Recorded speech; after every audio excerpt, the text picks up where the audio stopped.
কি আমার divorce paper? আমার কাছে এখন থেকে এটা আমার কাছে থাকবে, কারণ তোমার কাজ ফুরিয়ে গেলে লোকে যেভাবে দুধ থেকে মাছে তুলে ফেলে দেয় সেইভাবে আমাকে তুলে ফেলে দেবে।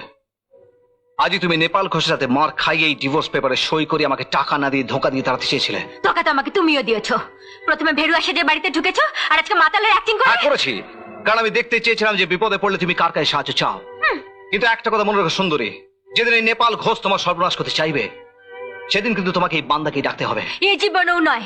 তুমি এ বাড়ি ছেড়ে কবে যাবে বলো? এতে সই না করে? সই করে করে আমাকে টাকা দিয়ে দাও, আমি চলে যাচ্ছি। আরে বাবা, আমাদের বিয়ে তো সবে 1 মাস পূর্ণ হলো। না না, কদিন হয়ে গেছে। আমাকে ক্যাশ দাও, আমি ফার্স্ট ক্লাস হয়ে যাচ্ছি। আমিও তো তাই চাই। আইন দাদু যদি এই সময় দিল্লি গিয়ে বসে থাকে তবে আমি তার কি করবো? তাহলে আইন দাদু ফিরলেই যাব। তুমি একটা কথা কেন বোঝো না সুন্দরী, যে ভণ্ড ভেড়ুয়া লোফারে অর্ধেকটা জীবন কেটেছে শক্ত ফুটপাতে শুয়ে, সে যদি এরকম রাজপ্রাসাদে জামাই হয়ে থাকতে পারে, তুলতুলে গহিতে শুতে পারে, ভালো মন্দ খেতে পারে, তোমার মতো সুন্দরীর সঙ্গে গপ্প করতে পারে, সে কি এসব ছেড়ে যেতে চায়? পাগলা কুত্তায় কামড়েছে তাকে। ঠিক আছে, তুমি দাঁড়াও, আমি এক্ষুনি আইন দাদুকে টেলিফোন করছি। দেখো যদি ফিরে থাকেন। না ফেললেও পৃথিবীর যে প্রান্তে উনি থাকুন না কেন, ওনাকে আজ কৈফিয়ত দিতেই হবে। আজ ওনার জন্য আমার এই অবস্থা। পরমা মা, কেমন আছো মা? আসুন আসুন, এক্ষুনি আপনার কথা হচ্ছিল। তাই নাকি? কেমন আছো বাবা? আমি ভালো আছি, আপনি কেমন আছেন? হ্যাঁ ভালো আছি। আর বলো না, টিকিট ফিকিট জোগাড় করতে করতে আমার দিল্লি থেকে আসতে দেরি হয়ে গেল। বাজে কথা বলো না আইন দাদু। বাজে কথা? হ্যাঁ, আমার বিয়ের 1 মাস কমপ্লিট হয়ে গেছে আজ কদিন হলো। তা সত্ত্বেও তুমি আমাকে এরকম একটা ভণ্ড ধোঁকাবাজের সঙ্গে থাকতে বাধ্য করছো কেন? আমার তো মনে হচ্ছে আমার সম্পত্তি আমি কোনোদিনই পাবো না। পরমা, তুমি কি বলতে চাইছো যে তোমার সম্পত্তি আমি ধোঁকা দিয়ে গ্রাস করতে চাইছি? তাই তো মনে হচ্ছে। আমার তো মনে হচ্ছে তুমি সব জেনে বুঝে আমাকে চিট করছো। দিদিমণি, পরমা, এসব তুমি কি বলছো আইন দাদুকে? পরমা, আর একটা কথা বললে কিন্তু আমার হাত চলে যাবে। তুমি কে এর মধ্যে কথা বলার? আমি কে এর মধ্যে কথা বলা? I say you shut up. আরে ভাই বলো shut up. Shut up. Hari, তোমার এত দুঃস্পর্ধা, 2 পয়সার চাকর। আমি শুধু সোজা হাত চালিয়েছি, উল্টো হাত চালালে কিন্তু সব ডালে খুলে যাবে। মাপ চাও আইন দাদুর কাছে, মাপ চাও। আইন দাদু, আমাকে মাফ করে দিও।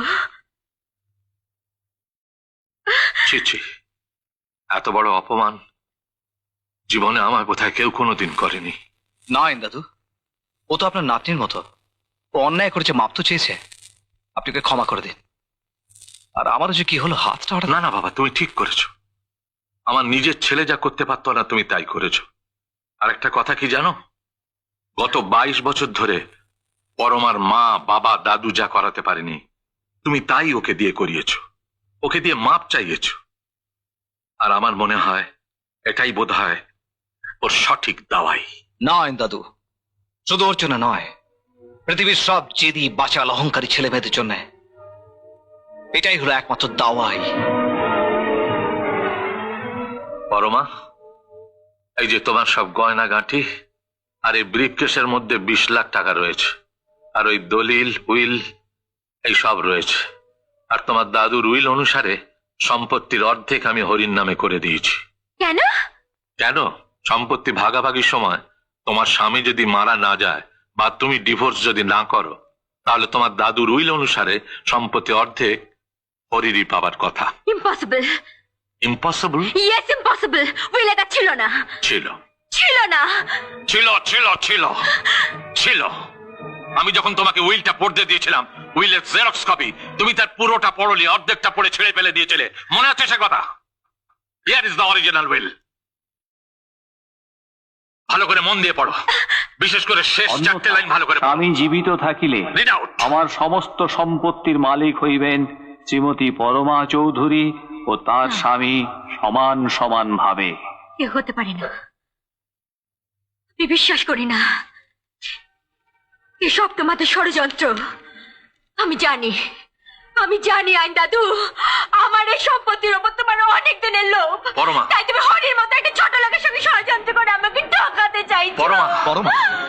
আমি চাই না, আমি চাই না, আমি সম্পত্তি চাই না, আমি কিচ্ছু চাই না, আমি কিচ্ছু চাই না। কেন দা রঞ্জন, কেন দা রঞ্জন? তোমার নাতনিকে আমি খুশি করতে পারলাম না ভাই, তুমি আমায় ক্ষমা করো।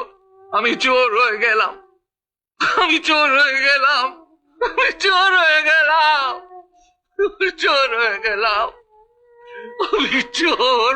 আইন দাদু, টাকা গয়না সব নিয়ে যান। না না না দয়া, ওসব আমায় ছুতে বলো না। আমি চোর, আইন দাদু, আমি চোর।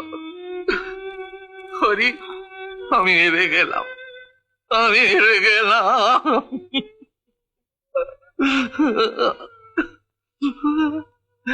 তুমি কিন্তু কিছুতেই হারবে না, একমাত্র তুমিই পারবে পরমার মনের পরিবর্তন আনতে। আমায় কথা দাও, যতদিন না পরমার মনের পরিবর্তন হয় তুমি এ বাড়ি ছেড়ে যাবে না। আমায় কথা দাও হরি, হরি আমায় কথা দাও। বেশ, কথা দিলাম।